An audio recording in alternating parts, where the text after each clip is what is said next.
आप देख रहे हैं आदिनाथ टीवी चैनल, अनादि से अनंत की धर्म यात्रा।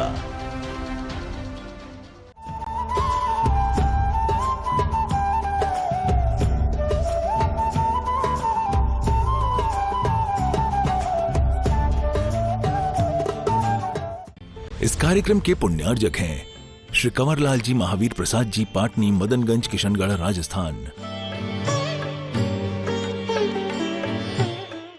श्री ओम नमः सिद्धेभ्यः। जय श्री ओम नमः सिद्धेभ्यः। जय श्री ओम नमः सिद्धेभ्यः।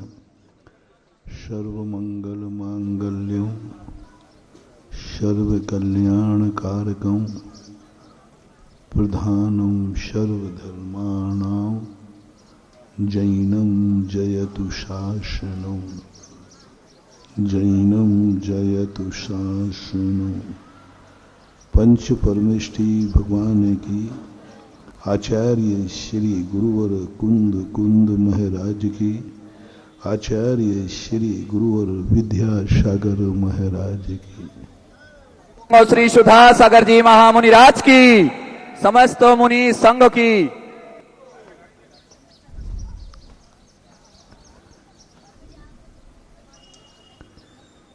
इस संसार में जीने वाले जितने भी जीव हैं अथवा पदार्थ हैं, वे सभी के सभी दो धाराओं में अपना परिणमन करते हैं, अस्तित्व रखते हैं। एक वह धारा है जो स्वयं में इतने असमर्थ होते हैं कि उनका कोई भी अस्तित्व स्वयं के लिए नहीं, पर के लिए होता है। एक विचारधारा वह होती है जो सारी दुनिया उनके लिए होती है। एक दुनिया के लिए होता है और एक वह वस्तु है जिसके लिए दुनिया होती है। इन दोनों धाराओं में, इन दोनों स्थितियों में संसार का ये विचित्र अस्तित्व परिणमन दृष्टिगोचर हो रहा है। धर्म द्रव्य, अधर्म द्रव्य, आकाश और काल, ये द्रव्य शुद्ध हैं, लेकिन ये इनकी सत्ता, इनकी स्थिति पर के लिए स्थापित की गई। इनका स्वयं का कोई भी वजूद नहीं है। स्वयं का कोई अस्तित्व होते हुए भी ये स्वयं के लिए कुछ भी नहीं है, कुछ भी नहीं है। धर्म द्रव्य का अपने आप का कुछ भी स्थान नहीं, यहां तक कि ये अपना खुद का लक्षण भी नहीं बना पाया। सर्वज्ञ भगवान की वाणी को जब आचार्यों ने इन चार द्रव्यों की परिभाषा बनाई तो इनकी कोई परिभाषा नहीं मिली जो एक एक की बना सके। अचेतन कह दिया तो अचेतन तो 5 द्रव्य, इंडिविजुअल धर्म द्रव्य की परिभाषा नहीं बन पाई। बहुत गजब की स्थिति बनी। कल रास्ते में विहार करते करते यह एक चिंतन की धारा चल पड़ी।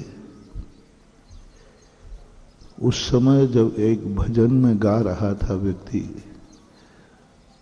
तू न चलेगा तो चल देंगी राहें,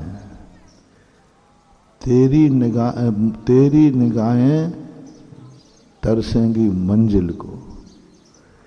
ये 2 पंक्तियों ने आंदोलित कर दिया। तू न चलेगी तो चल देंगी राहें, राहें कभी चलती नहीं है, लेकिन भजनकार ने कहा तू न चलेगी तो चल देंगी राहें, मंजिल को तरसेंगी तेरी निगाहें। इस पंक्ति को सुनने के बाद जो मेरे चिंतन के तार खुले, झंकृत रह गया। साधारण सी पंक्तियों ने एक ऐसे रहस्य को उद्घाटित कर दिया जो रहस्य इतने बार पड़ा द्रव्यों को, लेकिन कोई निमित्त नहीं बन पाया। तू न चलेगी तो चल देंगी राहें, क्या है ये? धर्म द्रव्य, अधर्म द्रव्य और काल द्रव्य, इनकी दशा एक ऐसी बन गई कि ये स्वयं का लक्षण भी नहीं बना पा रहे हैं। कोई लक्षण नहीं बना पाए। आचार्य सर्वज्ञ भगवान लक्षण नहीं बना पाए।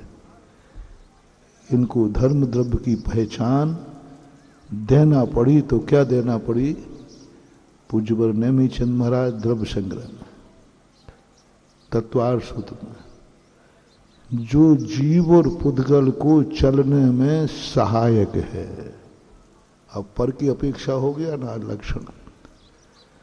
पहचान हम जीव और पुद्गल के चलने पर, जीव चले तो धर्म द्रव्य की पहचान हो, पुद्गल चले तो धर्म द्रव्य की पहचान हो।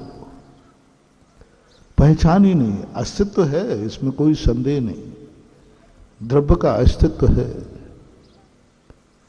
लेकिन उसकी पहचान जीव और पुद्गल है, और जीव और पुद्गल की क्रिया है। यही अधर्म द्रव्य की भाषा है। स्वयं की पहचान नहीं है। अधर्म द्रव्य किसे कहें? जो जीव द्रव्य को चल रुकने में सहायक होता है। आकाश द्रव्य की स्वयं की परिभाषा नहीं बना पाए आचार्य भगवान। उन्होंने कहा जो 5 द्रव्यों को अवगाहनत्व शक्ति, जो सबको अवगाहन देता है, उसका नाम आकाश है। काल द्रव्य की थोड़ी सी परिभाषा बनाई, लेकिन वो भी पराधीन हो गई। वर्तना, परिणाम, क्रिया, परत्वा, परत्वे च कालश। जो सभी द्रव्यों में वर्तना करे, परिणमन करे, नया पुराना करे, वह काल द्रव्य। तो ये 4 द्रव्य अपने आप के दुनिया में अनादिकाल से हैं, शुद्ध हैं, अशुद्ध नहीं है, लेकिन इनका खुद का कोई वजूद नहीं है, खुद का कोई इंडिकेटर नहीं, कोई संकेत नहीं, कोई पहचान नहीं। हमें अनुमान से लगाना पड़ता है जीव पुद्गल चल रहे हैं, इससे सिद्ध है कि धर्म द्रव्य है या जीव पुद्गल द्रव्य नहीं चल पा रहा है, इसका अर्थ आगे धर्म द्रव्य नहीं है। कैसे निर्णय किया जाए कि लोक में 3 लोक में के बाहर धर्म द्रव्य नहीं है? तो बोले भगवान उससे आगे नहीं जा पा रहे हैं क्योंकि धर्म द्रव्य नहीं है। अब आते हैं 2 द्रव्य, पुद्गल और जीव। पुद्गल का भी स्थिति स्वसत्तावान है। पुद्गल की परिभाषा स्वतंत्र है, पूरन गणन स्वभाव, स्पर्श रस गंध वर्णवंता पुद्गला। बहुत यहां से शुरुआत हो गई। इनकी स्वयं है, स्पर्श पुद्गल का गुण है, वर्ण पुद्गल का गुण है, वो स्वयं अपनी पहचान बनाए हुए हैं। और जो व्यक्ति अपने स्वयं की पहचान बनाता है वो जगत में अच्छा और बुरा कुछ भी कर सकता है। जिसकी पहचान स्वयं की नहीं है वो कुछ भी नहीं कर सकता, ना अच्छा कर सकता है ना बुरा कर सकता है। अच्छे बुरे के लिए वह साइलेंट रह जाएगा, उदासीन। ये 4 द्रव्य उदासीन हैं। तुम अच्छा करो वो कहता ठीक है, तुम बुरा करो वो कहता ठीक है।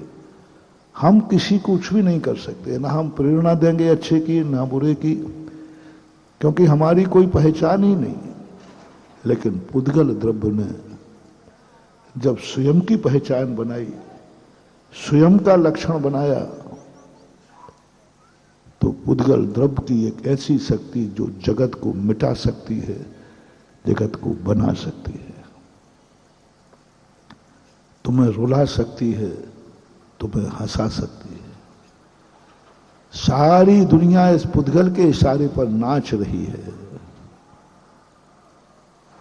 वो जीव के अधीन नहीं है, वो स्वयं सत्तामान, स्वयं की पहचान है, स्वयं का वजूद है, उसका अधिकार है उसका। इसलिए संसार दो भागों में बट गया।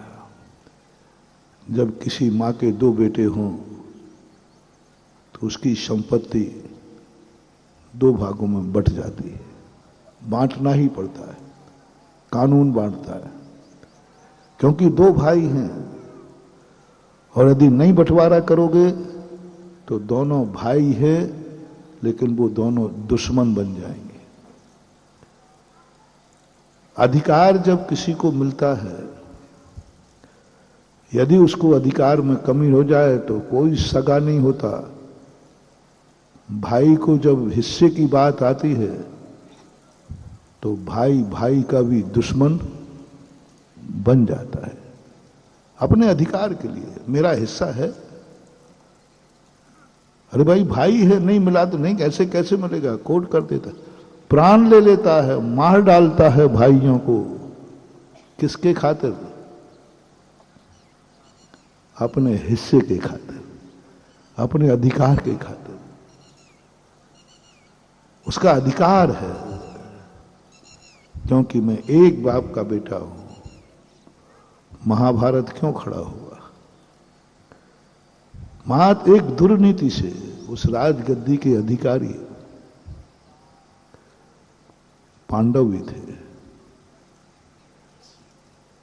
और धृतराज भी थे। मात्र एक हुआ है विदुर, जिसने दावा नहीं किया। अब वो दावा क्यों नहीं किया? तीन भाई थे, पांडु, धृतराज और विदुर। तीनों भाइयों में सगे भाई थे।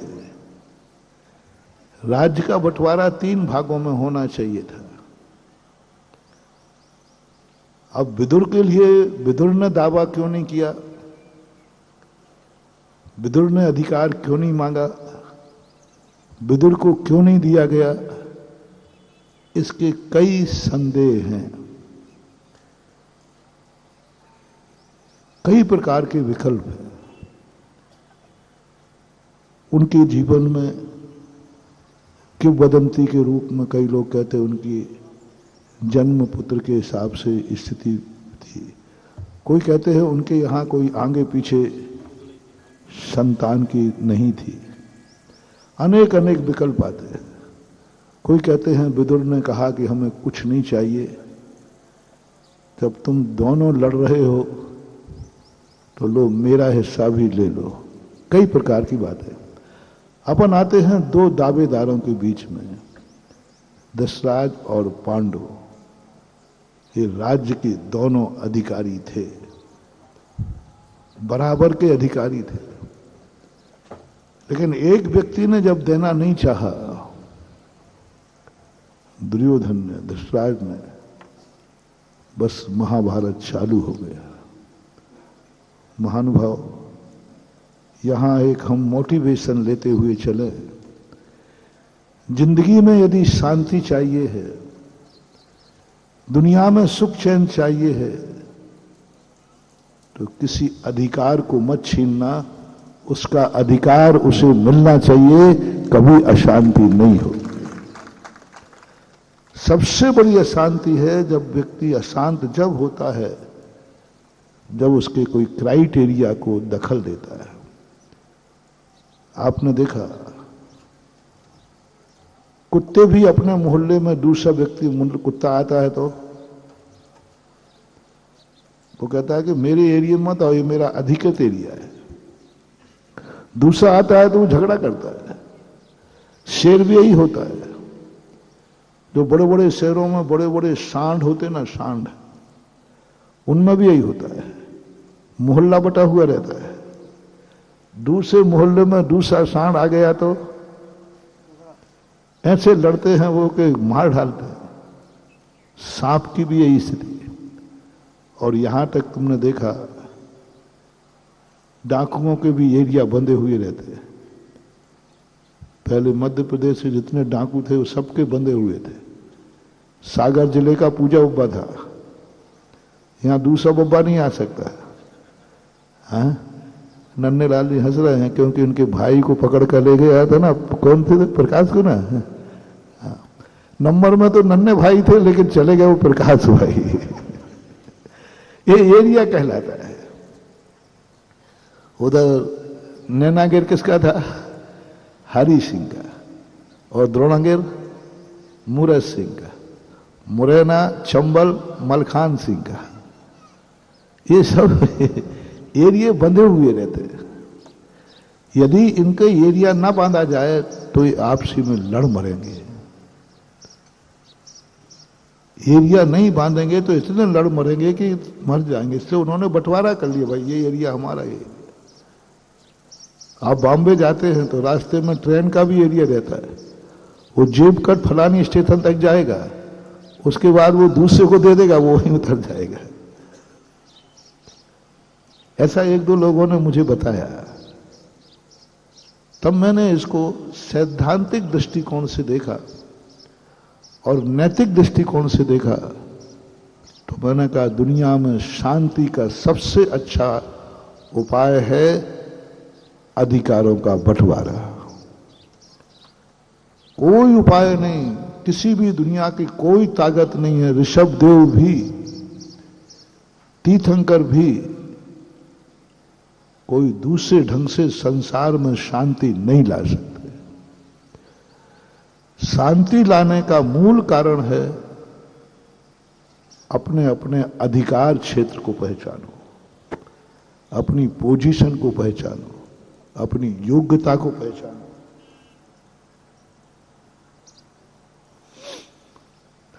योग्यता को हमारी सैद्धांतिक भाषा में द्रव्य दृष्टि बोलते हैं। सैद्धांतिक शब्द है शास्त्र का, द्रव्य दृष्टि। आपकी द्रव्य की योग्यता क्या है? आप उस द्रव्य की योग्यता के अनुसार रहेंगे तो सुख पाएंगे। आप भोजन कर रहे हैं तो आपका भोजन करने का कितना अधिकार है? आप दूसरे का भोजन करेंगे, झगड़ा हो जाएगा, तुम दुखी होना पड़ेगा, क्योंकि तुम्हारा अधिकार है। जैसे आपने देखा दो जानवर हैं, बैल है।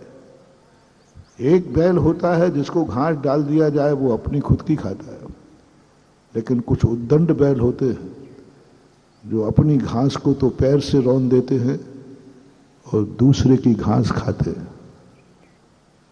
तो फिर उसको किसान इतना टाइट बांध देता है, उसको नकील डाल देता है, उसको इतना टाइट बांध देता है कि फिर वो अपनी घास भी नहीं खा पाता। महानुभाव, ये किसी बैल की कहानी नहीं है, ये सारी दुनिया के लिए शिक्षा है। तुम्हारे समाज में, तुम्हारे परिवार में, सब जगह यदि तुम दूसरे की वस्तु पर नियत डालोगे तुम अपनी वस्तु को भी भोगने लायक नहीं रहोगे। किसी भी पर वस्तु के ऊपर आपने थोड़ा भी मन बिगाड़ा, आपकी जिंदगी बिगड़ जाएगी, आप बिगड़ जाएंगे। पर वस्तु पर जब जब व्यक्ति नियत डालता है, वह मोटिवेशन, जैसे हमने कहा, उस वृषभ ने, उस बैल ने दूसरे की घास पर नियत डाला, उसको इतना टाइट कस दिया गया कि अब वो स्वयं की भी घास खाने लायक नहीं रहा और उसको दुख दे दिया जाता है। उसके गले के अंदर लाठी का टेंगोर बांध दिया जाता है, उसको कई प्रकार की ताड़नाएं दी जाती, वो चल भी नहीं सकता। इससे हमें एक शिक्षा लेना है कि हमारे जीवन में, दुनिया में जीने के पहले एक निर्णय करो कि तुम्हारा अधिकार क्षेत्र कितना है, तुम्हारी अधिकृत वस्तुएं कितनी हैं। उस अधिकार के बाहर किसी वस्तु पर अपना मन मत बिगाड़ना, अपने मन को मत बिगाड़ना। जब जब मोटिवेशन, जब जब तुम्हारा मन दूसरे की वस्तु पर जाए, समझ लेना तुम्हें ऐसा कर्मबंध हो रहा है कि तुम स्वयं की वस्तु को ग्रहण करने लायक नहीं रहोगे। उसी समय आज मेरा ये मंत्र रूप में ले लेना, जिनवाणी का मेन सूत्र खोज के दे रहा हूं। जब जब तुम्हारा मन किसी दूसरी अधिकृत वस्तु पर जाए, तुरंत नोट कर लेना, मुझे वो कर्म बंद हो रहा है, कल के दिन मैं अपनी वस्तु के लायक भी नहीं रहूंगा। अब वो वस्तु कुछ भी हो सकती है। सपोज कीजिए किसी के मकान है, सपोज कीजिए किसी का धन है, सपोज कीजिए किसी की इज्जत है, सपोज कीजिए किसी वस्तु के अधिकार का क्षेत्र है, सपोज कीजिए किसी की स्त्री है, सपोज कीजिए किसी का धन है, सपोज कीजिए किसी की भोजन की थाली है, और तो क्या, सपोज कीजिए किसी का धन किसी जेब में रखा हुआ है, किसी का धन जमीन में पड़ा हुआ है, किसी का धन है, तुम्हारा नहीं है, और उस पर तुम्हारी नीयत चली गई। दूसरे के भोजन पर तुम्हारी नीयत चली गई। XYZ कुछ भी हो, समझ लेना तुम अपने जीवन में इतने दर्द हो जाओगे। जैसे जेब कट होता ना, ये जेब कट जो है, दूसरे के धन को देखकर उस पर नियत खराब करते हैं। वे जिंदगी में सोना छुएंगे और माटी होगी, सोना छुएंगे और माटी होगी, क्योंकि उस समय ऐसा कर्म बन गया, तूने दूसरे के धन पर नियत खराब की है। धन कहता है तू अपने खुद के धन को भोगने का अधिकारी नहीं होगा, खुद का धन भी तू नहीं भोग पाएगा, खुद का धन भी तेरा ऐसे कार्यों में जाएगा, कोई बीमारी आ जाएगी, कोई ऐसी घटना घट जाएगी कि तुम अपने खुद के धन के मालिक भी नहीं बन पाओगे। कमाओगे तुम और ले जाएगा कोई दूसरा, क्योंकि तुमने कभी, जब जब तुम्हारे यहां कोई भी वस्तु तुम्हारी हो और तुम उसको नहीं भोग पा रहे हो, तुम्हारा धन है लेकिन वह धन तुम्हारे काम में नहीं आ रहा है, निश्चित चिंतन करना, हमने कभी दूसरे के धन पर नियत बिगाड़ी थी, इसलिए आज मैं अपने स्वयं के धन को भी भोग नहीं पा रहा हूं। ये मेरे गुरु का वचन था। नियम मान लेना वहां, जब जब तुम्हारी स्थिति बने, जैसे भी बने, वह तुम्हारे लायक नहीं होगा। सपोज कीजिए मकान तुम्हारा है लेकिन किसी ने कब्जा कर लिया, गुंडा तत्व है, वो खाली नहीं कर रहा है। मकान तुम्हारा है, संपत्ति तुम्हारी है, वसीयत तुम्हारी है, लेकिन तुम नहीं भोग पाओगे, क्योंकि कभी तुमने कभी ना कभी दूसरे के मकान पर अपनी नियत खराब की थी। तो कर्म ने ऐसा कर्म बांधा कि दूसरे के मकान पर तू नियत खराब कर रहा है, जा तू खुद के मकान को भी भोग नहीं सकेगा, उसमें रह नहीं सकेगा। ये कर्मबंध का सिद्धांत है, जैन दर्शन। सर्वज्ञ भगवान ने अपने ज्ञान से जानकर आपको बताया, हो नहीं सकता। किसी प्रकार के रावण को देख लीजिए, आज रावण के कर्म ने कहा, उसने दूसरे की स्त्री पर नियत खराब की। कर्म ने कहा, अरे दुष्ट, आज से ही तेरी वो दशा होगी कि तू अपने स्त्री का भी स्वामी नहीं रह पाएगा। पर स्त्री व्यसन के संबंध में ये उल्लेख आया। वो इस दशा में पहुंच जाता है कि आज रावण नपुंसक है। पर स्त्री के साथ, पर स्त्री के ऊपर तुम्हारी नियत खराब की, उस समय तुम समझ लेना कि तुम्हें नपुंसक वेद का बंध हो रहा है। तुम स्त्री के लायक भी नहीं रह पाओगे, जैसे रावण आज नरकों में पड़ा है। नपुंसक वेद का उदय, ऐसे और भी चीजें।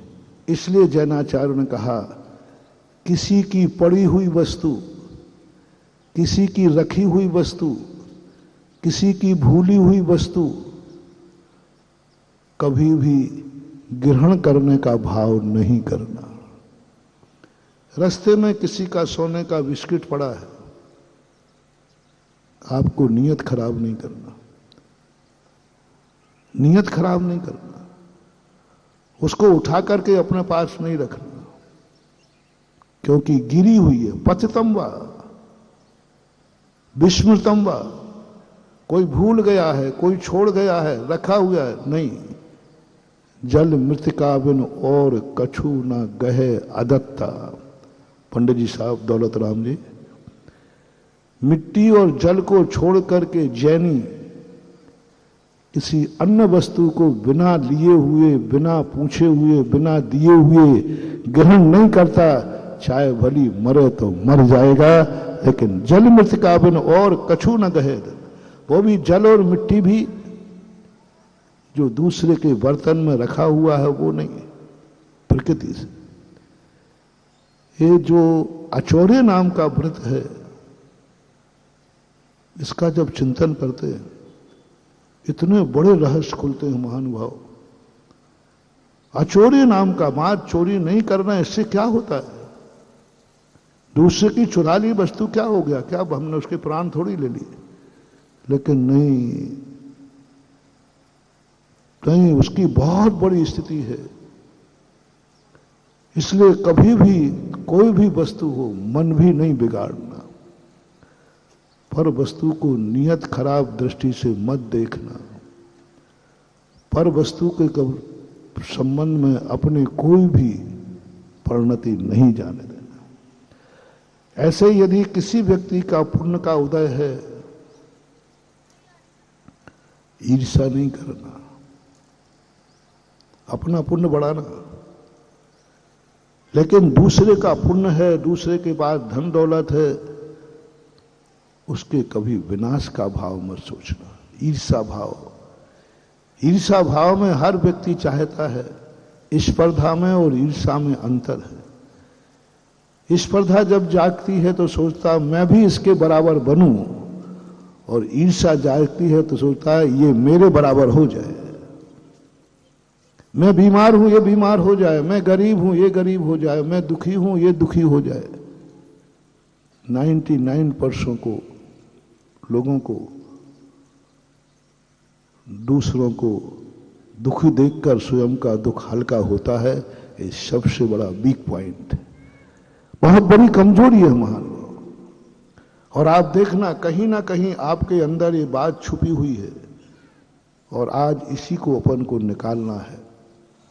कहीं ना कहीं से छुपी है। दूसरा व्यक्ति यदि सुखी है, तुम दुखी हो, तो तुम अपने दुख से कम दुखी हो। ये सुखी है, इस बात का दुख ज्यादा। ये सबसे बड़ी कमजोरी है महानुभाव। इसको अपन को जीतना है। आपको शेयर कर रहा हूं, विषय को सरल कर रहा हूं। आप दुखी हैं, आपके दुख को देख करके सामने वाले को कोई प्रभाव नहीं पड़ा, वो अपनी मस्ती में मस्त है। और एक व्यक्ति तुम्हारे दुख को देखकर दुखी हो रहा है, तुम्हें इन दोनों में से अच्छा कौन लग रहा है? शांति बनाए। परम पूज्य जगत पूज्य मुनि पुंग सुधा सागर जी महामुनि आज मंचासीन हो चुके हैं। सभी अपना अपना स्थान ग्रहण कर लें।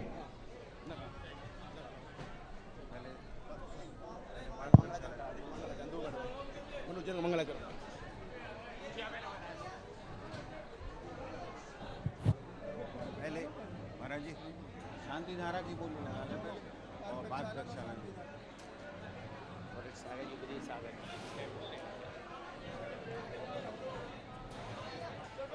बोलिए चिंतामणि श्री पार्श्वनाथ भगवान की, संत श्रोमणी आचार्य भगवान विद्यासागर जी महाराज की, तीर्थ चक्रवर्ती निर्यापक श्रमण मुनि पुंगव श्री सुधा सागर जी महाराज की, चुल्लक श्री गंभीर सागर जी महाराज की, चुल्लक श्री वरिष्ठ सागर जी महाराज की, चुल्लक श्री विदेश सागर जी महाराज की। मेरे दोनों जो भी महानुभाव खड़े हैं मैं उनसे निवेदन करूंगा कृपया अपना स्थान ग्रहण करें। हम शीघ्र अतिशीघ्र आज तड़ानगर में महाराज श्री का प्रथम बार नगरावरण हुआ है। ये शायद हम सभी के लिए परम सौभाग्य की बात है और इन पंक्तियों के साथ हम आज के इस कार्यक्रम को प्रारंभ करते हैं कि गुरुदेव सुधा सागर बन जाओ तुम सहारा, मेरी जन्म भूमि में है तुमको नमन हमारा, मेरी जन्म भूमि में है तुमको नमन हमारा। और हम समय को ध्यान में रखते हुए हम सर्वप्रथम ऐसा कौन सा पुण्यशाली होगा जो पूज्य मुनिश्री के मुखारविंद से शांति धारा का वाचन होगा और अपनी चंचला लक्ष्मी का सदुपयोग करते हुए अपने कर कमलों को धन्य करेंगे। ऐसे प्रथम शांति धारा के लिए शीघ्रता से अपने भाव व्यक्त करें। 21,221 रुपया, 51,551 रुपया। सभी लोग अपना स्थान ग्रहण करें। हेलो, सभी से निवेदन है शीघ्र अपना स्थान ग्रहण कर ले। कोई उधर उधर नहीं बैठेगा, कुर्सी पे कोई नहीं बैठेगा, कुर्सी पे कोई नहीं बैठेगा, अच्छा नहीं माना जाता। सभी लोग अपना स्थान ग्रहण कर लें।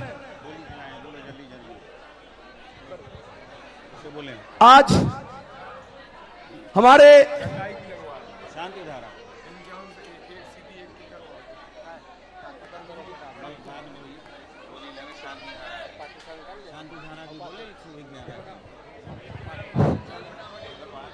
महाराज जी के मुखारविंद से शांति धारा की बोली के 51,000 रुपया शीघ्रता से 1,11,000 जोरदार करतल ध्वनि से स्वागत करें। 1,11,111 रुपया, 1,11,111 रुपया एक, 1,11,111 रुपया दो, 1,11,111 रुपया ढाई। कृपया शीघ्रता से अपने भावित करें। 1,11,111 रुपया एक, 1,11,111 रुपया दो, 1,11,111 रुपया ढाई, 1,51,551 रुपया, 1,51,551 रुपया। बंधुओं, हमने देखा है कई चमत्कार पूज्य मुनिश्री के मुखारबिंद से होने वाली शांति धारा के आप सबने सुने होंगे, सोशल मीडिया के माध्यम से पढ़े होंगे कि पूज्य श्री के मुखारबिंद से शांति धारा होती है और उनके चमत्कार सबने देखे हैं। शीघ्रता से अपने भाव व्यक्त करें। 1,51,551 रुपया एक, 1,51,551 रुपया दो, 1,51,551 रुपया ढाई, 1,51,551 रुपया, 1,51,551 रुपया एक, 1,51,551 रुपया दो, 1,51,551 रुपया ढाई। भैया थोड़ा सा साइड से हो जाए, हमें सामने दिख नहीं रहा है। आपकी आवाज के आगे इस माइक की आवाज भी फीकी है। सभी से हाथ जोड़ के निवेदन है कि अपनी अपनी वाणी को विराम दें ताकि कार्यक्रम संपन्न हो सके। 1,51,551 रुपया एक, 1,51,551 रुपया दो, 1,51,551 रुपया ढाई, 1,51,551 रुपया पौने तीन और 1,51,551 रुपया तीन। ये सौभाग्य प्राप्त किया है श्रीमान सनत कुमार जी, संदीप कुमार जी, श्रेष्ठ कुमार जी, पठावाले, टड़ावाले, सागर निवासी। इन्होंने ये सौभाग्य प्राप्त किया है। जोरदार करतल ध्वनि के माध्यम से इनके भावों की अनुमोदन करें। और पूरा परिवार आकर के पूज्य श्री के श्री चरणों में श्री बल समर्पित कर आशीर्वाद प्राप्त करें। द्वितीय शांति धारा, देखिए ये चमत्कार होता है महाराज श्री, हमने सोचा था समय बचाएंगे एक ही शांति धारा कराएंगे, लेकिन एक और नाम आ गया। द्वितीय शांति धारा 1,11,111 रुपया, 1,11,111 रुपया, 1,11,111 रुपया 2, 1,11,111 रुपया 2.5, 1,11,111 रुपया 2.25 और किसी के भावों शीघ्रता से व्यक्त करें। 1,11,111 रुपया 1, 2, 2.5, 2.25 और 1,11,111 रुपया 3। ये सौभाग्य प्राप्त किया है श्रीमती सुशीला बाई जी के परिवार ने। ये सौभाग्य प्राप्त कोटा निवासी, वो भी आ जाएं और श्रीफल भेंट करें। आ जाइए।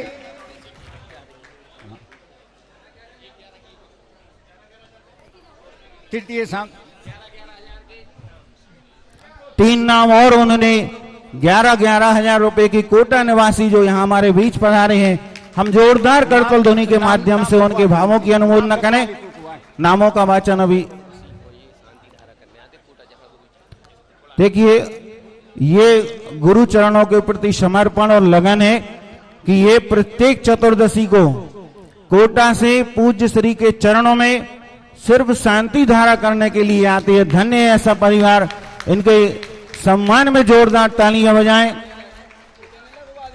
अब महाराज श्री मात्र आधा मिनट में हम एक बोली और पूज्य जगत पूज्य मुनि श्री सुधा सागर जी महाराज के पाद प्रक्षालन करने का सौभाग्य प्राप्त करने के लिए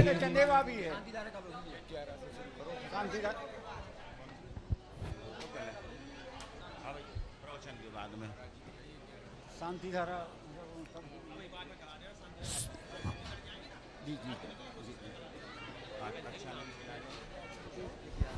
अभी बाद में होगी। शांति धारा का वाचन अभी पूज्य श्री की देशना के उपरांत इसी प्रांगण में पार्श्वनाथ भगवान की वेदी पर होगी।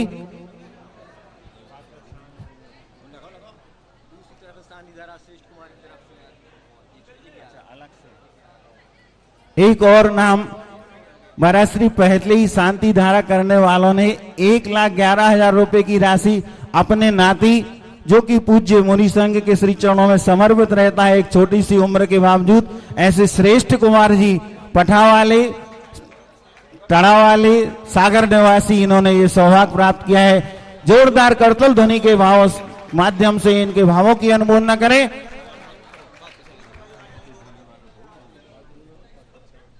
पूज्य श्री के पाद प्रक्षालन के लिए शीघ्रता से भाव व्यक्त करें।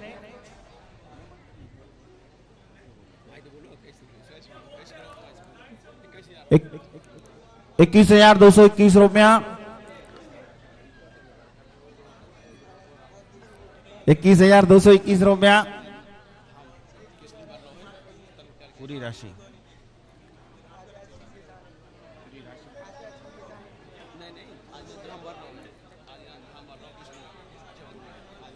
अभी हमने देखा कि सागर से बिहार के उपरांत पूज्य श्री के चरण जहां जहां पर पड़े, ऐसे अनेक स्थानों पर अपने आप वो तो स्वयं तीर्थ हैं और जहां जहां पहुंचते हैं वहां तीर्थ बनते चले जाते हैं। चाहे वो बहोरी बंद हो, चाहे गौसलपुर हो, चाहे लमेटा हो, और कल ही एक और धाम की घोषणा हुई है केसली नगर में आदिनाथ धाम बनने की। ऐसे तीर्थ चक्रवर्ती हमारे नगर में पधारे हैं। हमारे सौभाग्य है कि हमें उनकी चरण रज प्राप्त करने का सौभाग्य प्राप्त किया है।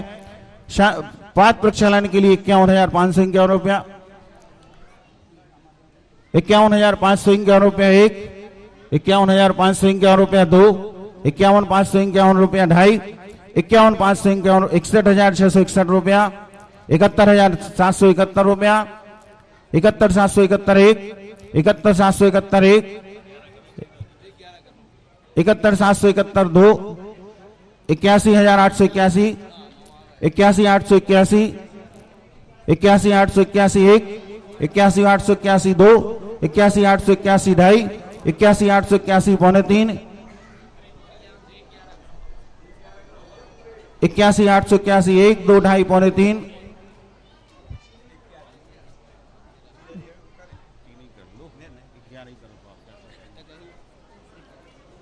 81,881 1, 81,881 2, 2.5 पौने 3 और 81,881 3 ये सौभाग्य प्राप्त किया है श्रीमती कमलाबाई श्री राजकुमार जी तड़ाव वाले सागर निवासी, इन्होंने ये सौभाग्य प्राप्त किया है। आए पूज्य श्री के श्री चरणों में श्रीफल समर्पित कर आशीर्वाद प्राप्त करें और हम सभी यहाँ पर जो उपस्थित हैं सभी लोग अपने हाथों को श्रीफल बना लें और पूज्य श्री के चरणों में अपना निवेदन समर्पित करें कि हे भगवान आपका मंगलमय चातुर्मास इस टड़ा नगर को प्राप्त हो। ऐसी भावना के साथ में अब अपने अपने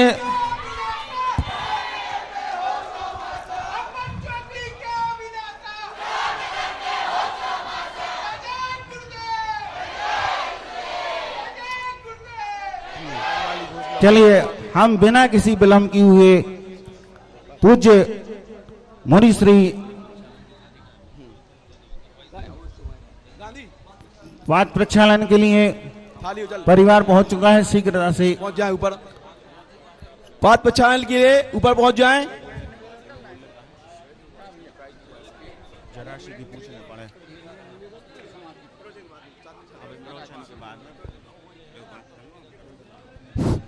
देवादिदेव आदिनाथ भगवान की जय। परम पूज्य जगत पूज्य निर्यापक मुनि सुधा सागर जी महामुनि राज की जय। समस्त साधर्मी बंधुओं केवल आधा मिनट का समय लेंगे, सभी शांति बनाएं। हम क्या कहना चाहते हैं सभी हमारे साथ में रहेंगे।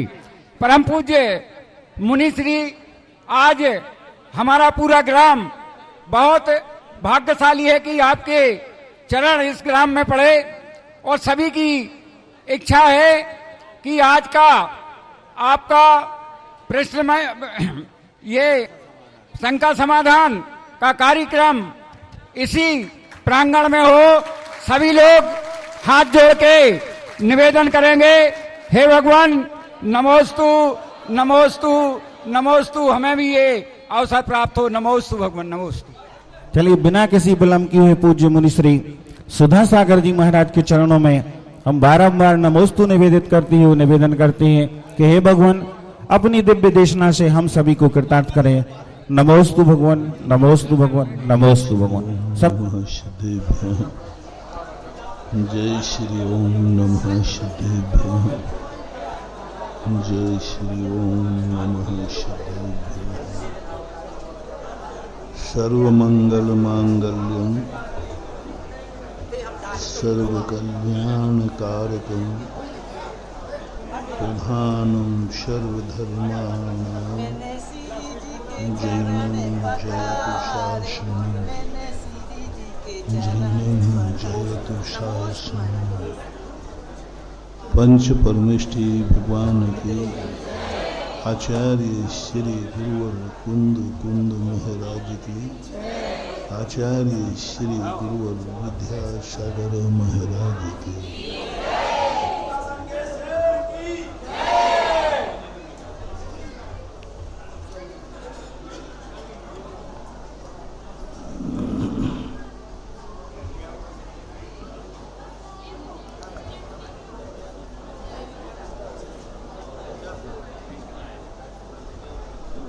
वस्तु व्यवस्था में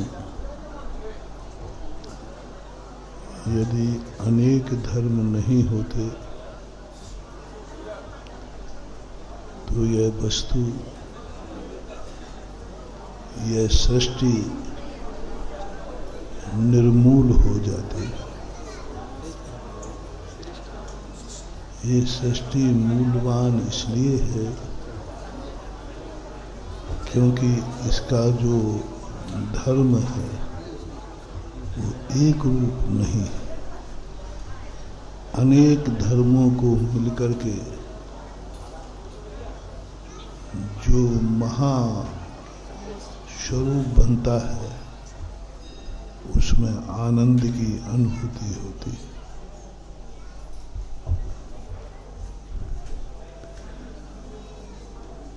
एक वस्तु का आनंद एक धर्म का आनंद ही नहीं है। जैसे आपका भोजन होता है, उसमें अनेक पहलू होते हैं, एक स्वाद होता है, एक आपकी गाड़ी होती है, उसका एक ही मात्र पुर्जा नहीं होता, अनेक पुर्जे होते हैं। और वे एक लाइट जलती है तो मात्र वो बल्ब से ही नहीं जलती, उस बल्ब के साथ में और न जाने कितने और धर्म जुड़े हुए रहते हैं। अपनी आत्मा भी एक ऐसे ही अनेकांतमयी है। जब वे अनेक धर्म मिलकर के एक महासत्ता का रूप लेते हैं, तब परमानंद प्रकट होता है। वस्तु को एक स्वरूपमय नहीं करना, लेकिन जब आनंद की अनुभूति हुए तो अनेक की नहीं, एक रूप की अनुभूति करना। जब अनेक धर्म मिलकर के हमें एक रूप नजर आएंगे, वहां से शुरू होती है परमानंद की शुरुआत। अनेक धर्म मिलें, एक एक धर्म की यदि हम अनुभूति करेंगे तो कोई आनंद प्रकट नहीं होगा। पहले तो अनेक धर्मों को बनाओ, जितने भेद कर सको करो। भेद करना जरूरी है, लेकिन भेद में आनंद नहीं है। कपड़े को नहीं काटोगे तो वो कपड़ा तो रहेगा, लेकिन वो ड्रेस नहीं बन पाएगी। आनंद कपड़े में है कि ड्रेस में है? कपड़े में हो तो लपेट लो कपड़ा, और क्या है। कपड़े में आनंद नहीं है। जो शौक है, जो मौज है, जो आनंद की अनुभूति है, वो ड्रेस में है। और आज तक कोई भी ड्रेस कपड़े के टुकड़े किए बिना नहीं बने। कपड़े के टुकड़े करना जरूरी है, लेकिन टुकड़े करने के बाद फिर उसको इकट्ठा सिलना भी जरूरी है। लोगों के मन में भाव आता है, जब इकट्ठा करना ही था तो काटे टुकड़े क्यों किए, और टुकड़े किए हैं तो फिर आपने सिले क्यों। तो यही तो रहस्य है सृष्टि का। गाड़ी में बैठना भी पड़ेगा और गाड़ी से उतरना भी। जब उतरना था तो बैठे क्यों, और जब बैठना था तो उतरे क्यों। कुछ चीजें ऐसी हैं जो ग्रहण भी करना है और छोड़ना भी है। यही स्थिति में देख रहा हूं। यदि सारे नगर जहां महाराज हो जाएं, वहीं तुम आकर के आनंद ले लो ना। नहीं, वो नहीं बनेगा। हमारे गांव में आओ तभी आनंद है, उसके पहले नहीं। तो भैया सब लोग इकट्ठे हो जाओ, हमें परेशान क्यों कर रहे हो। जहां भगवान है वहीं अपन सब चलो ना। महाराज जी मजा नहीं आएगा। जहां भगवान है वहां जाने के बाद भगवान की कोई कीमत नहीं होती। भगवान सिद्धालय में हैं और जिस दिन अपन सिद्धालय पहुंच जाएंगे भगवान का कोई मतलब ही नहीं, स्वयं भगवान बन गया। भगवान की महिमा, भगवान का आनंद तो तभी तक है, तभी आता है जहां भगवान है वहां तुम नहीं, जहां तुम हो वहां भगवान आ जाए तो तुम्हारे बल्ले बल्ले हो। जहां भगवान है वहां जाने में तुम्हारी ज्यादा रुचि नहीं है, हमारी तो है थोड़ी थोड़ी।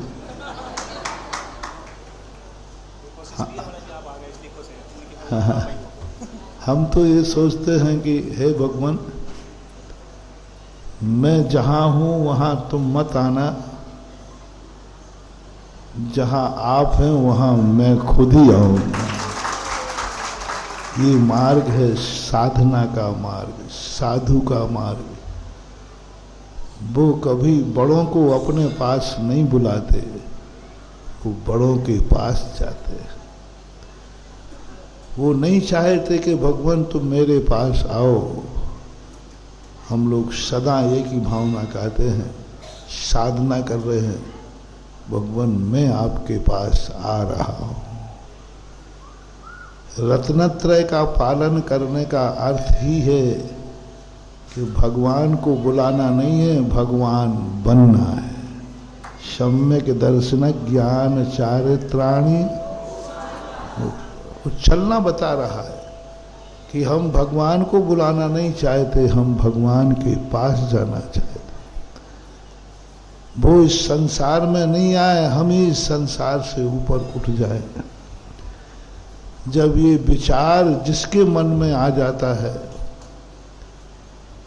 जब भी तुम्हारे मन में ये भाव आए कि भगवान तुम यहां मत आना क्योंकि ये स्थान बहुत गंदा है,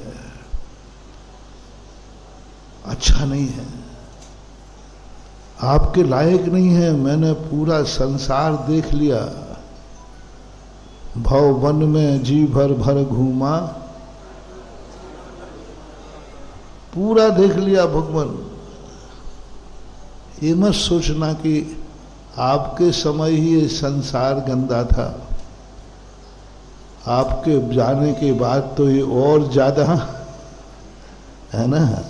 आप तो सतयुग में चौथे काल में थे, ये तो भगवान नहीं आना आप यहाँ, बहुत गंदा है, बहुत धोखा है यहाँ। यहाँ कोई सगा नहीं है, जो सगे हैं वे भी सगे नहीं है, कोई किसी का नहीं है। कौन कब कहां किस मोड़ पर धोखा दे दे ये भी कोई, अरे और किसी का क्या कहें, किस्मत भी कब किस समय क्या करवट ले ले ये भी कोई भरोसा। शाम को घोषणा हो रही है कि रामचंद्र जी सुबह अयोध्या के राजा बनेंगे और रात भर में किस्मत नहीं पलटा खा लिया।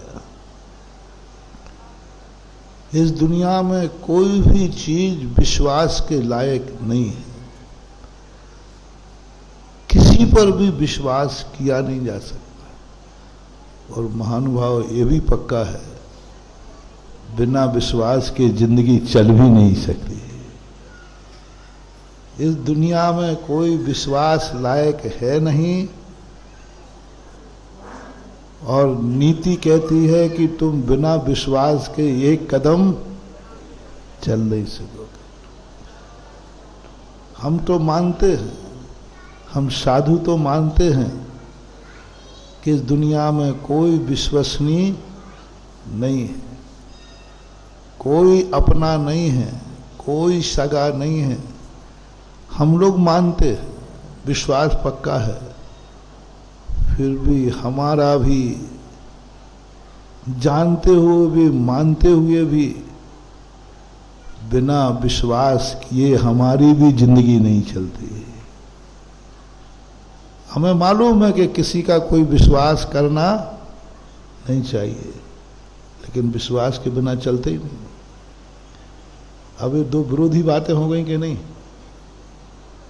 नीति कह रही है कि कोई किसी का विश्वास मत करना, और परिस्थिति बता रही है कि बिना विश्वास के तुम कुछ भी नहीं कर पाओगे।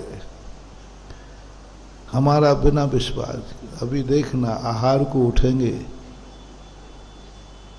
हम विश्वास, और तुमने कह दिया मन शुद्धि, वचन शुद्धि, काय शुद्धि, हाँ चाहे एक शुद्ध नहीं है तो भी विश्वास करना पड़ेगा। कर रहा हो, करते आए हैं, तीर्थंकरों ने भी किया। बस यही स्थिति, सत्य ये है कि विश्वास करना नहीं, लेकिन परिस्थिति ये है कि विश्वास के बिना एक कदम नहीं चल सकता। इसलिए इन परिस्थितियों में उलझा हुआ मुमुक्षु साधक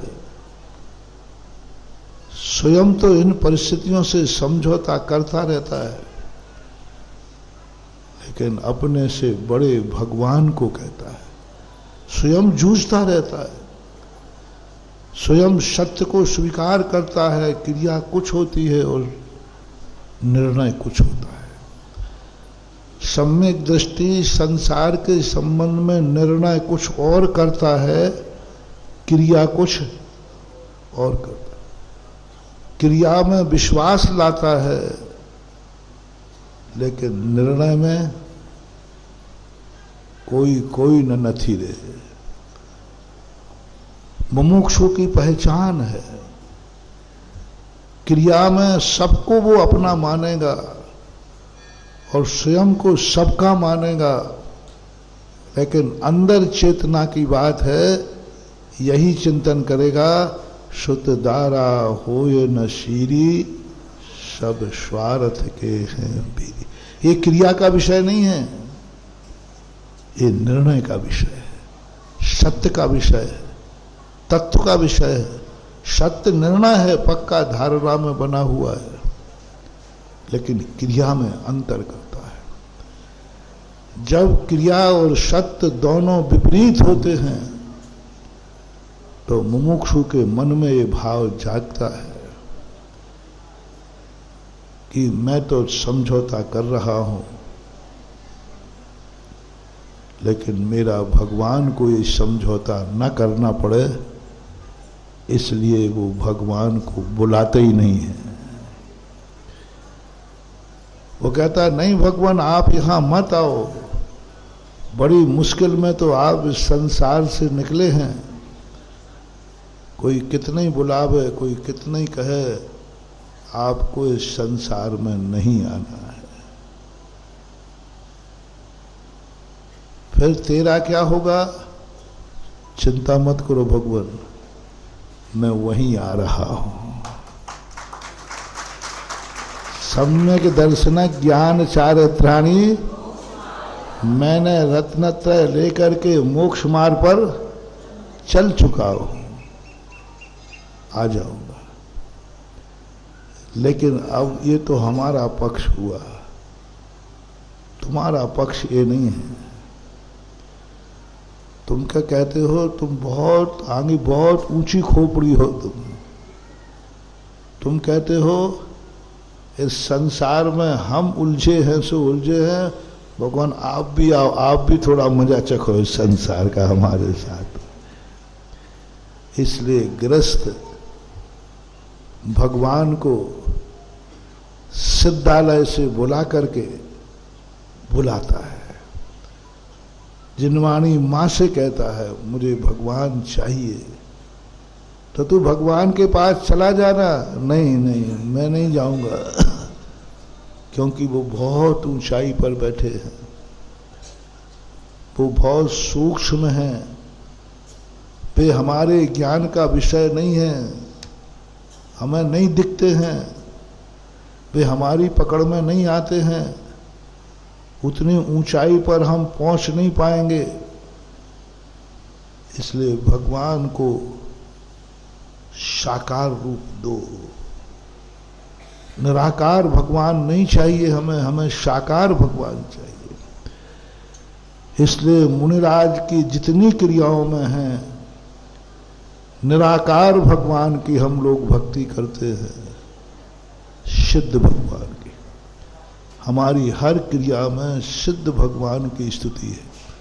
हर कार्य में हमें सिद्ध भक्ति पढ़ना पड़ती है।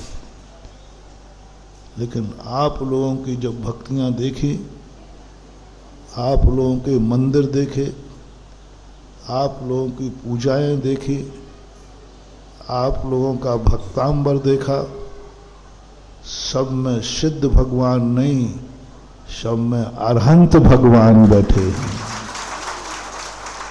पूरे भक्तांबर में सिद्ध भगवान का नाम नहीं लिया, सिद्ध भगवान के स्वरूप का वर्णन नहीं किया, सिद्ध हैं भी यह भी उन्होंने नहीं बताया।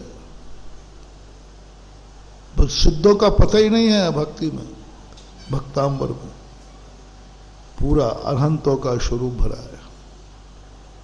अरहंतों के 8 प्राति है भरे, सिंहासन, चवर आदि, ये किनके हैं? अरहंत।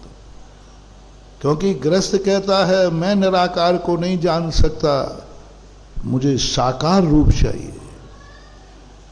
मैं शुद्ध आत्मा को नहीं जान सकता, मैं शरीर में स्थित आत्मा को जान सकता हूं।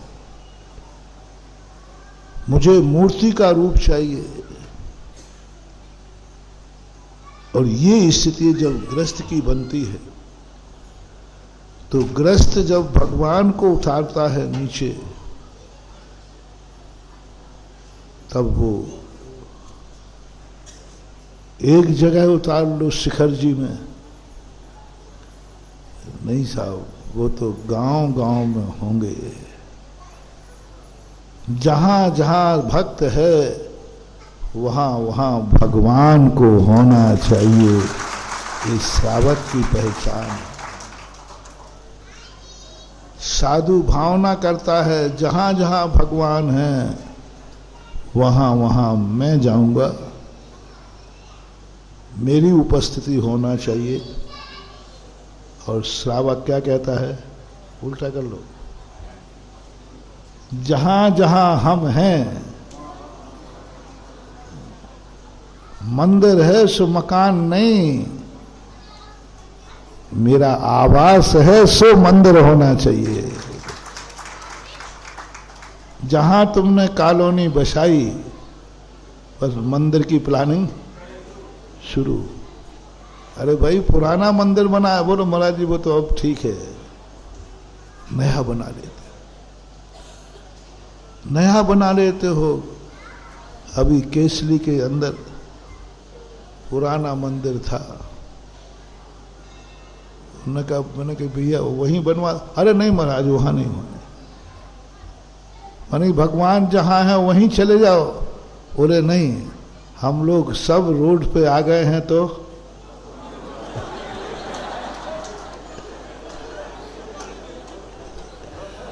रोड पे नहीं है ना, रोड के किनारे।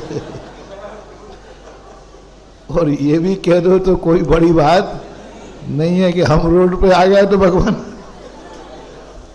पहले होता था,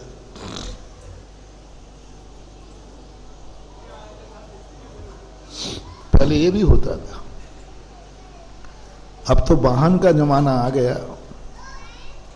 पहले जब गाड़ियां चलती थी, पैदल चलते थे, तो मंदिरों में जो छोटी मूर्तियां रखी ना, ये छोटी, ये और किसी कारण से नहीं रखी।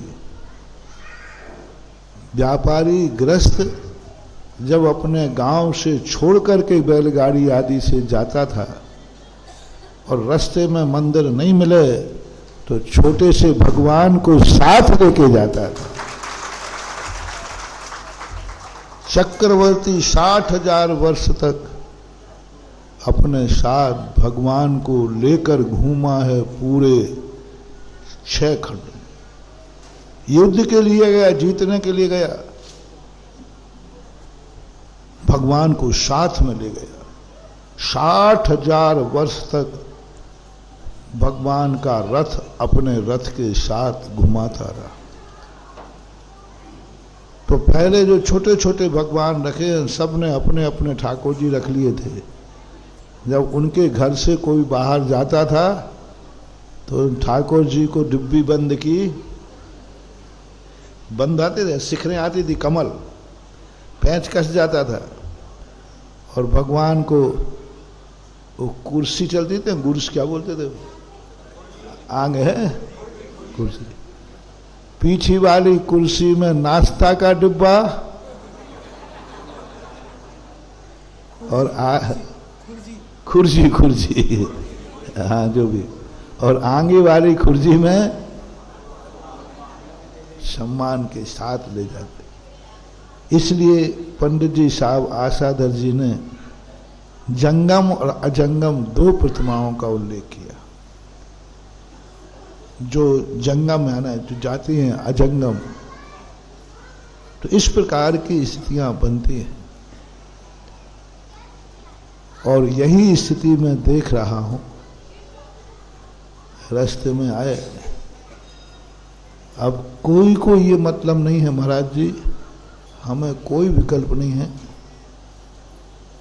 हम तो जहां आप पधारोगे वहीं आ जाएंगे। महाराज जी इससे काम नहीं चलेगा, जहां आप पधारोगे वहां जाओगे, ठीक है आ जाऊंगा, लेकिन वो आनंद नहीं आएगा जहां हम हैं वहां आप आ जाओगे। उसका जो आनंद है, आओगे तो सही, आते हो, ऐसी बात नहीं है, लेकिन दोनों आनंद में कितना अंतर है। यदि हम तिगड्डे में क्यूलारी मुड़ जाते तो बोलो ना, मुड़ सकते थे कोई। देखो मैं तो मालूम है अपन उन गुरु के चेले हैं जिनका एक कदम का भी कोई संकल्प नहीं आता, मुड़ जाते। तो सही बोल रहा, तुम लोग आते हो, ऐसी बात नहीं है, टड़ा वाले आते हैं, आते हैं, लेकिन जो आनंद अभी आ रहा है,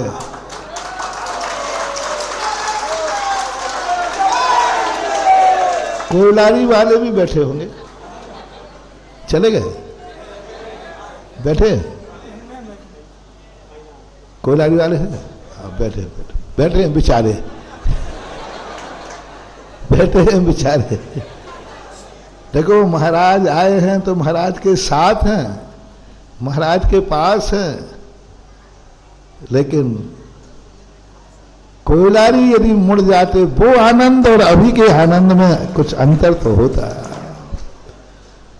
अभी भी महाराज वही हैं और तुम भी वही हो, महाराज को देख रहे हो, महाराज को सुन रहे हो, वही महाराज हैं, वही तुम हो। फिर भी क्योलारी में यदि यही प्रवचन हो रहा होता, महाराज ना मजा आप में है, ना मजा आपके दर्शन में है, न मजा आपके प्रवचन में है, और ना हमें आप मिल गए हो इसमें मजा है। मजा तो है जब जहां हम बसते हैं वहां आ जाओ तब। अरे कोयलारी पहुंच गए होते तो कोयलारी वाले अभी इतने उछल रहे होते कि पंडाल से ऊपर पहुंच जाते, जैसे टड़ा वाले उछल रहे। ये नेचर क्यों बनाया गया, ये नेचर क्यों बनाया गया, मैं यही सोच रहा था। काश यह नेचर नहीं होता तो मां सम्मेद शिखर तीर्थ बन के रह जाता, पूरा आर्यावर्त तीर्थ नहीं बनता। इसके पीछे तुम्हारा राग ही नहीं है, तुम्हारा मोह ही नहीं है, इसके पीछे बहुत बड़ा रहस्य छुपा है। कि श्रावक की इसी भावना से कोई ना कोई कभी ना कभी साधु उस डगर डगर में घूम करके इस संसार के कीचड़ को तीर्थ बना देता है। यही तो उनको लगता है, यही तो उनको अनुभूति होती है कि मैं अपने नगर को पावन नहीं कर पा रहा हूं, लेकिन मेरे जीवन काल में मेरे भगवान आ जाए तो बहुत अच्छा है, नहीं आ पाए तो गुरु ही आ जाए तो हो जाता है। क्यों निकालते हो रथ यात्रा, क्यों नगर नगर? यही तो बात है कि भगवान हम नगर को पावन नहीं कर सकते, हम संसारी प्राणी हैं, इसलिए साल भर में एक बार भगवान को पालकी में रख करके नगर की गलियों में घुमा करके ये सिद्ध कर दिया कि भगवान जिस संसार में मैं रह रहा था मैं पावन नहीं कर पाया, लेकिन मैं आपका भक्त हूं, मेरे भगवान ने मेरे नगर को आकर के पावन कर दिया। मेरा जीवन और होता ही ये संसारी प्राणी का ये मोह है, बहुत बड़ी शक्ति है। अपने अपने नगरों में जो ले जाने का भाव है यह मिथ्या भाव नहीं है, मोह भाव नहीं है, त्यागने का भाव नहीं है। यही तुम्हारा भाव मुनियों को पूरे भारत में घुमाएगा।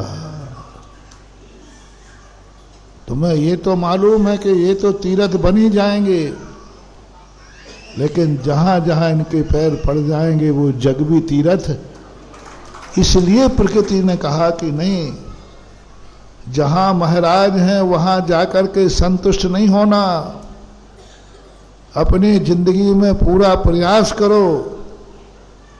वो कोई महानता नहीं है, वो कोई भक्ति नहीं है, वो कोई भक्ति नहीं है कि जहां भगवान हो वहां पहुंच जाओ। वो भक्ति नहीं है, वो साधना है। जहां भगवान है वहां पहुंच जाओ, ये भक्ति नहीं है, ये साधना है। भक्ति क्या है?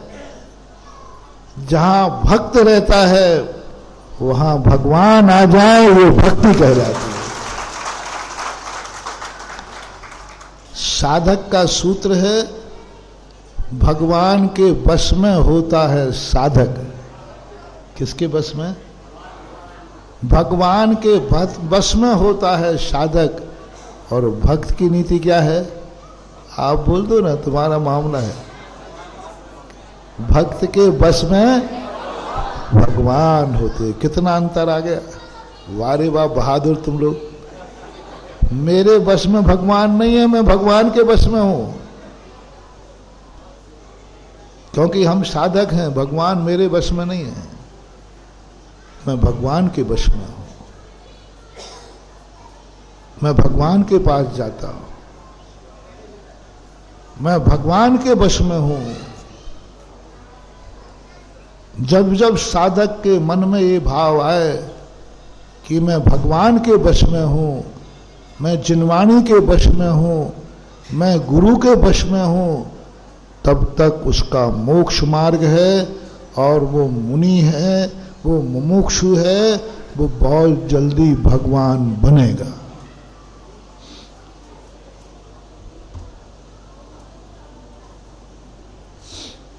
मोटिवेशन आपके मन में भी भाव जब आ जाए कि मैं भगवान के वश में हूं, आप 6 महीने ये भावना भा लीजिए, मैं भगवान के वश में हूं। जहां भगवान है मुझे वहां जाना है। भगवान जहां है वहां मुझे जाना है। मैं भगवान के वश में हूं। वो जो कराएंगे वो मैं करूंगा, जो वो दिखाएंगे वो मैं देखूंगा, जहां वो चलाएंगे वहां मैं चलूंगा, जिस अनुसार वो रखेंगे वैसा मैं मैं सब कुछ वैसे ही करूंगा, क्योंकि मैं भगवान के वश में हूं। वो कहेंगे तुम ऐसा सोचो, मैं वैसा सोचूंगा। वो कहें वस्तु ऐसी देखो, मैं ऐसी देखूंगा। वो कहें ये सुनो, मैं वही सुनूंगा। वो कहें यह खाओ, मैं वही खाऊंगा। वो कहें यहाँ चलो, मैं वो चलूंगा। मैं कुछ भी नहीं, मैं मां भगवान के अंडर में हूं। वो मेरे पूर्णतः में समर्पित हूं। मेरा कुछ भी वजूद नहीं है, मेरा कुछ भी वजूद नहीं, मेरी कोई इच्छा नहीं। जो भगवान की इच्छा है वही मेरी इच्छा, सब कुछ मेरा वही है। आप 6 महीने कर लीजिए, 6 महीने के अंदर तुम कितने भी मोही, कितने भी पापी, कितने भी कसाई, कितने भी रागी द्वेषी हो गए, आप 6 महीने बाद या तो मुनि व्रत का श्रीफल चढ़ा दोगे, नहीं तो प्रतिमा तो ले ही लोगे। या तो मुनि बनने का श्रीफल चढ़ा दोगे, नहीं तो प्रतिमा तो, यानी मोक्ष मार्ग पर आप कदम बढ़ाओगे ही बढ़ाओगे। क्योंकि आपने क्या धारणा बना ली, मैं बोलो भगवान के वश में हूं। जहां भगवान है वहां मैं रहूंगा। जो भगवान ने किया वह मैं करूंगा। जिस रास्ते पे भगवान चले उस पर मैं चलूंगा। सब कुछ उनके दूंगा, कुछ भी नहीं, अपने आप को बिल्कुल 0.0 मेरा कुछ भी नहीं। इसी के लिए कहा आगम चक्षु साहू। साधु अपना सब कुछ खत्म कर देता है, कोई ज्ञान नहीं, कोई ध्यान नहीं। जो शास्त्र ने कहा है वही अंतिम सत्य है और वही मेरा जीवन है। उसने कहा तुम्हें केस लॉन्च करना है, करना है। उसने कहा कि तुम्हें निर्वस्त्र रहना है तो रहना है। उन्होंने कहा कि तुम्हें पैदल नंगे पैर विहार करना है तो करना है। ये मत समझना कि हम लोगों को कष्ट नहीं होता है। हाँ, नहीं तो तुम लोग बिल्कुल भी दया नहीं करते। अपने गांव का नगर एक भी नहीं कहता व्यक्ति हमारे महाराज जी आप मत आओ, हाँ हमारे गांव का रास्ता ठीक नहीं है, आपको बहुत चुभेगा। अरे राम राम राम राम, अरे कितने ही चुभने वाला क्यों ना हो। अरे बिल्कुल महाराज कांच जैसी सड़क है। अभी पठाई था ना, पठाई तो हमने कहा भैया पठा शाम को थोड़ा लेट हो गया तो महाराज जी मंदिर के दर्शन। मैंने कहा भैया देखो अंदर जाना पड़ेगा और गांव का नहीं महाराज रास्ता तो बिल्कुल बहुत अच्छा, सीसी रोड है। सीसी रोड तो था।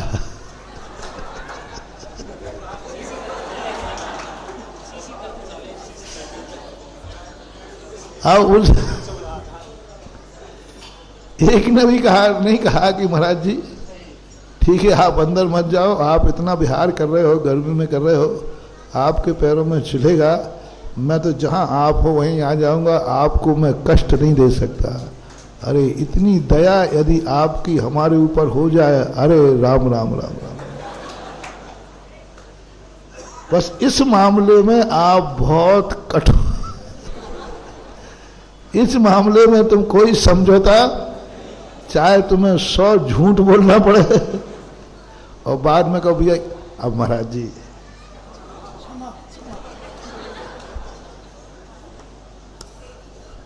कुछ नहीं कर सकते, हम नाराज भी नहीं हो सकते, क्योंकि शास्त्रों में तुम्हें ये झूठ बोलने की छूट है।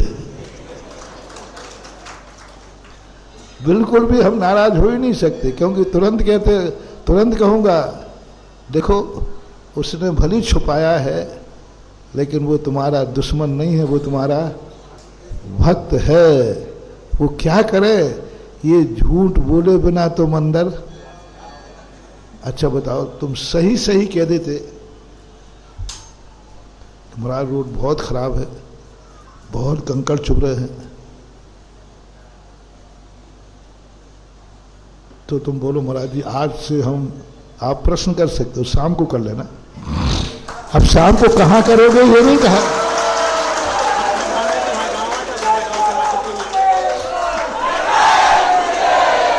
कहाँ करना है ये नहीं कहा,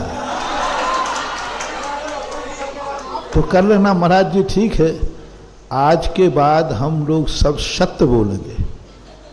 रोड खराब है तो खराब बोलेंगे, दूर है तो दूरी बोलेंगे, लेकिन हमारे सत्य बोलने पर फिर आपको आना पड़ेगा, खतरा है। बस इसलिए मैं झूठ नहीं बोल रहा हूं, आप लोग हम लोगों को झूठ बोलने के लिए मजबूर करते हो, क्योंकि हमने कह दिया कि रास्ता तो लंबा है और उसमें कंकड़ भी बहुत हैं, तो फिर आप आओगे नहीं। इसलिए हम सोचते हैं जैसे बने, हमें तो अपने गाँव आओ, लोहा तो ले आओ, जो बाद में महाराज गुस्सा होंगे तो सुन लेंगे, हो जाएगा, क्या बोले। साधु की और पिताजी की गुस्सा भी हितकारी होती है, उसमें भी भला ही होता है। देखो, कहीं तृप्ति का सवाल है। उस किसान जैसी दशा है तुम्हारी।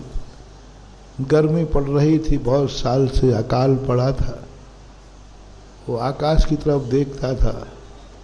उससे पूछा कि भाई क्या देख रहे हो? अरे भाई कहीं आकाश में बादल तो दिख जाए, बरसों हो गए बादल ही नहीं दिख रहा है, बादल दिख जाए ये देख रहा हूं। तो एक देवता ने सोचा कि इतनी छोटी सी इच्छा है इसकी कि बादल दिख जाए, तो बादल दिख गया। दिखने के बाद बोले भैया अब तो खुश है? बोले क्या खाक खुश है, बादल दिख गया तो क्या होता है इससे? बादल बरस जाए तो कुछ बात बने। देवता ने कहा चलो बरस जाते। बरस गया तो बोले बरसने से क्या होता है, हमारे टड़ा में बरसे तो बात बने। देवता ने कहा भाई टड़ा में बरस जाते। अब टड़ा में बरसने के बाद कहते महाराज जी मजा नहीं आया, हमारे घर के कुआं में बरसे तो बात बने। कुआं में बरस गया तो भी भाई देख ले अब से, तो बोले नहीं हमारे लोटे में आ जाए, लोटे में आ गया तो गिलास में आ जाए। अब तो भैया ठीक है गिलास में आ गया। बोले क्या खाक है, गिलास का पानी। तो संतोषी कब मिली? ये सब आशाएं थी। ऐसे ही जब राजस्थान में हम थे, बोले महाराज जी आप बुंदेलखंड के, बुंदेलखंड तो चलो, आ गया। अब बढ़ते बढ़ते टड़ा आ गया। अब तो सब शांत हो। अरे महाराज जी अभी नहीं, अब हर व्यक्ति के मन में एक ही इच्छा है, टड़ा आए तो क्या हुआ हमारे।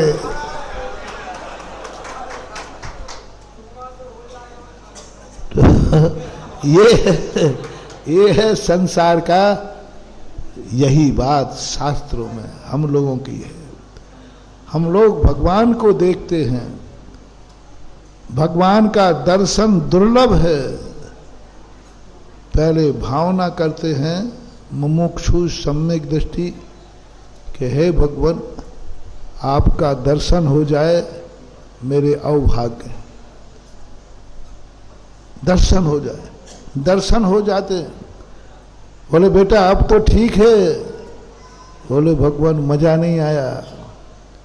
अरे तेरे भगवान मांगे थे वो भगवान मिल गए। बोले अब मजा नहीं आया, मजा तो जब आएगा जब हम खुद भगवान बन जाएंगे। सम्यक दृष्टि भगवान को देख करके संतुष्ट नहीं होता, उसके मन में एक प्यास जागती है, जो पदवी तुमने पाई है उस पर मैं, पूजा में पढ़ते ना आप लोग, ये है सम्यक। यदि वो भगवान को देख के संतुष्ट हो जाए तो कभी कल्याण ही नहीं होगा। सारे दुनिया के दर्शनों में जैन दर्शन में यही तो है। सारे दुनिया के दर्शन कहते हैं हमें भगवान मिल जाए तो हम कृतकृत हो जाएं, हम भगवान में मिल जाएं तो हम कृतकृत हो जाएं। लेकिन जैन दर्शन कहता है भगवान तो मिल जाएं लेकिन कृतकृत तो हम जब ही होंगे जब हम स्वयं। मात्र विश्व का एक दर्शन है, 11 मजहब हैं विश्व में, मात्र एक जैन दर्शन है। जितने दर्शन हैं सब दर्शनकार ही कहता है बस तुम्हारा अंतिम लक्ष्य क्या है? प्रभु दर्शन, प्रभु कृपा, भगवान का दर्शन हो जाए बस। कृत भगवान में जाके समा जाऊं, इससे ज्यादा कोई नहीं चाहता। इसलिए उनके यहां प्रभु दर्शन का महत्व है। जैन दर्शन मुमुक्षु भगवान का दर्शन तो चाहता है लेकिन दर्शन करके पूर्ण आनंद को प्राप्त, वो भगवान के सामने भी कहता है भगवान आनंद तो आ रहा है लेकिन पूर्ण आनंद तो जब ही आएगा बंदे तद्गुण लब्धे। जिस दिन मैं तुम्हारा स्वरूप, तुम्हारी पदवी, तुम्हारा स्वरूप मैं पा जाऊंगा उस दिन आनंद आएगा। यह जो नीति है, यह जो अपन में संस्कार है, यही हमारी भवितव्यता है। यही हमें एक दिन भगवान बनाएगी कि तुम भगवान को पाके संतुष्ट नहीं हो, तुम भगवान बनने के बाद संतुष्ट हो। महाराज का दर्शन हुआ है इसलिए तुम पूर्ण आनंद में नहीं हो। हम जहां हैं वहां भगवान आवे तो पूर्ण आनंद होता है। मंदिर नगर में बनता है उसका आनंद अलग है और दूसरे के नगर में दर्शन करने का आनंद अलग है। देखो अभी बाहर से ही देखा पाषाण का मंदिर दूर से दिख रहा था। धन्य है तुम लोग, तुम्हें भगवान भी आ गए और तुम्हारे भगवान की प्रतिष्ठा भी इस कलयुग के भगवान ने की है।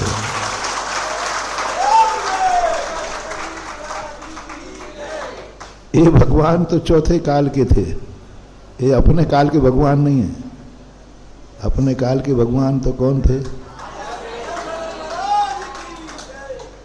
अपने काल के भगवान, अपने भगवान ने चौथे काल के भगवान बुला करके टड़ा में बैठा दिए। आचार्य प्रतिष्ठा में थे। हाँ हमें मालूम है, अच्छी तरह मालूम। बड़ी प्रशंसा थी कि टड़ा वालों ने बहुत अच्छा मंदिर बनाया है। तो एक अपने भगवान ने उस भगवान को भी बुला दिया जिन भगवान की अपनी पहुंच नहीं थी, और उन भगवान को बुला करके, तो ये बहुत बड़ी है। समय आपका हो गया, हो रहा है, बस क्या करूं, भावना तो सब होती है। मेरा मन तो यही है कि तुम सब मैं भगवान के बस में हूं, तुम मेरे बस में हो जाओ। लेकिन तुम श्रावक हो, तुम्हारा तो यही है जो मैंने कहा था, मुनि महाराज भगवान के बस में हैं और तुम श्रावक हो, हैं? भक्त के बस में। तुम्हारी नीति है भगवान मेरे बस में हो, जहां मैं चाहूं वहां भगवान जावे। बोलो केवलारी वालों, टड़ा वालों, चौराहे पर दोनों क्या माला फिर रहे थे? ये माला कौन फिर रहा था? इस कार्यक्रम के पुण्यार्जक थे श्री कंवरलाल जी महावीर प्रसाद जी, पाटनी, मदनगंज, किशनगढ़, राजस्थान।